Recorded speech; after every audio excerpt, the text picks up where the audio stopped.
A few years ago, buy now, pay later barely existed. Today it's on almost every checkout page you visit. Split it into 4 easy payments. 0 interest. No credit check. It feels like the store is doing you a favor. It isn't. Somebody is making a lot of money off that little button, and it's worth understanding exactly who and how before you tap it again. Here's the thing that confused me the first time I looked at the mechanics of this. If there's no interest, where's the profit? Companies don't build billion-dollar businesses out of lending you money for free. So either the free part is a lie, or the money is coming from somewhere you're not looking. And it turns out, it's the second one. There are 3 sources of profit hiding behind that friendly button. Let me walk you through each, because once you see them, 4 easy payments never feels quite so easy again. The first source might surprise you. The store itself pays the buy now, pay later company. Willingly. Sometimes a chunk of every sale. Why would a shop give up part of its money? Because it makes them far more. When a checkout offers pay later, people buy more, and they buy pricier things. A cart someone would have abandoned at the full price suddenly feels affordable at 4 payments of 30. The company's own data points the same way. Order values jump when pay later appears. So the store happily hands over a slice because splitting the price quietly removes the little voice in your head that says, "That's too expensive." The button isn't there to help you. It's there to help you say yes. The second source, and this is the real engine, late fees. The 0 interest promise is true, right up until you miss a payment. Then the fees begin. And here's the uncomfortable design detail. The whole system is built to split one purchase into several payment dates, scattered across weeks. More dates means more chances to slip. And every slip has a price. I've built billing systems. I can tell you that when your revenue depends on payment dates, you get very good at choosing dates and reminders that maximize a certain behavior.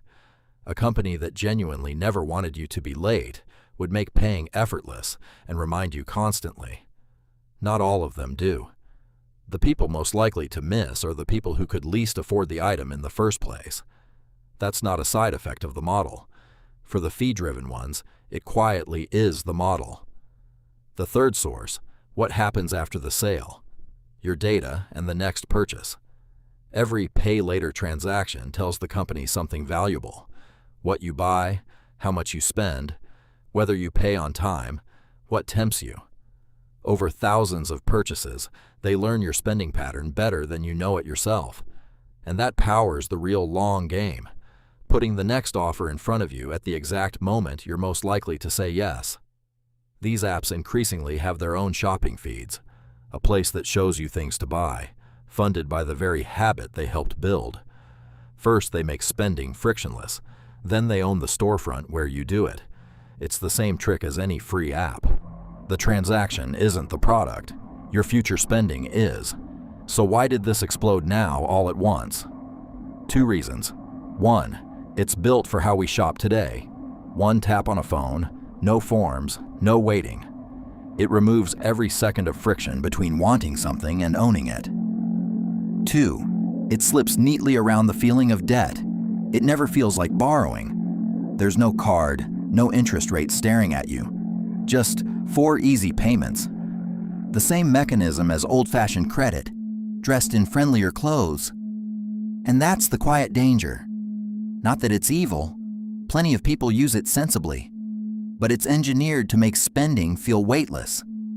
And weightless spending is exactly how you end up owning things you never really decided to buy. So, where does the profit come from, if not from interest? From the store, thrilled you spent more. From the fees, when the dates trip you up. From your data, aimed at your next purchase. The 0 interest was never the whole story.